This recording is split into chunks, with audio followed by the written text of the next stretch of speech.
Yana bir kere assalomu alaykum hurmatli aziz yurtdoshlar, bizni kuzatib borayotgan barcha muxlislarimizga yana bir kere Sangardak Toshkent yo'nalishi bo'yicha avtomobil yo'lida amalga oshirilayotgan ishlar haqida hikoya qiluvchi ko'rsatuv va lavhalarimizni davom ettiramiz.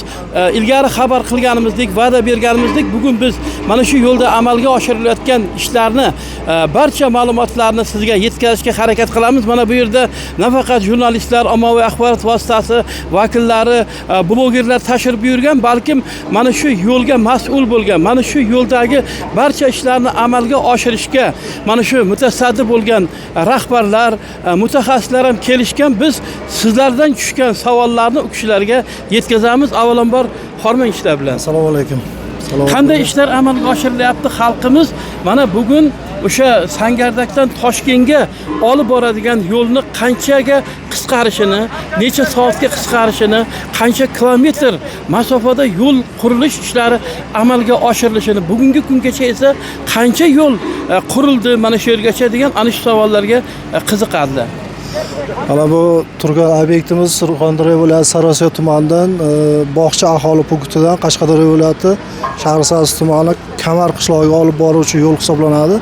Bu 2022-yil prezidentimizning 465-qaroriga kiritilgan obyekt bo'lib, bu uzunligi 78 kilometr.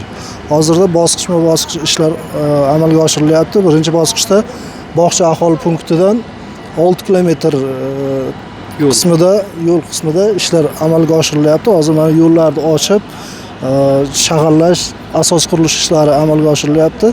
75-85-kilometrlari Qashqadaryo viloyati Shahrisabz tumanidan 7-bosqich ishlar boshlangan hozir. 10 kilometr qismida. Demak, yo'l bir tomondan emas, ikki tomondan amalga oshirilib boshlangan.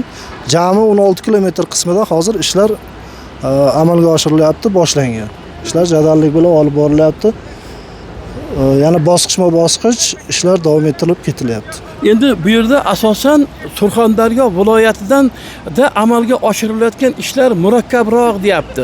Nima uchun Qashqadaryo tomonidan uncha murakkab emas ishlar jarayoni, qurilish jarayonlari Surxondaryo hududida murakkabroq degan savollar bo'lyapti. Endi asosiy tog' qirra cho'qqilar shu Surxondaryo viloyati chegarasida bo'lgan. Bu yerda hozir portlatish ishlari bo'lyapti, zirftida yo'llarni ochish, qiyaliklar shu bizning hududimizda to'g'ri kelganda shularni aylanib o'tib ishlar davom etyapti. Endi mana shu yo'lni qurib tugatish va aholiga topshirish muddatini biz hozir ayta olamizmi? Endi hozirda kunda 2027-yilgacha mo'ljallangan. Shungacha ochib foydalanishga topshirish rejalashtirilgan. Bu yo'lni ochgandan keyin Surxondaryodan Toshkentga qarab yurilsa 212 kilometr masofaga qisqartiriladi. Yana 2 soat, 3 soat vaqt tejaladi. Bu yerdan Tojikistonga tranzit avtomobillar o'tishi ham shu yerdan mo'ljallangan. Infratuzilma rivojlanib, bu yerda turizm sohasi ham rivojlanishi ko'zda. Katta rahmat, ishlaringizga muvaffaqiyat tilaymiz. Hurmatli aziz yurtdoshlar, mana ko'rdilaringiz.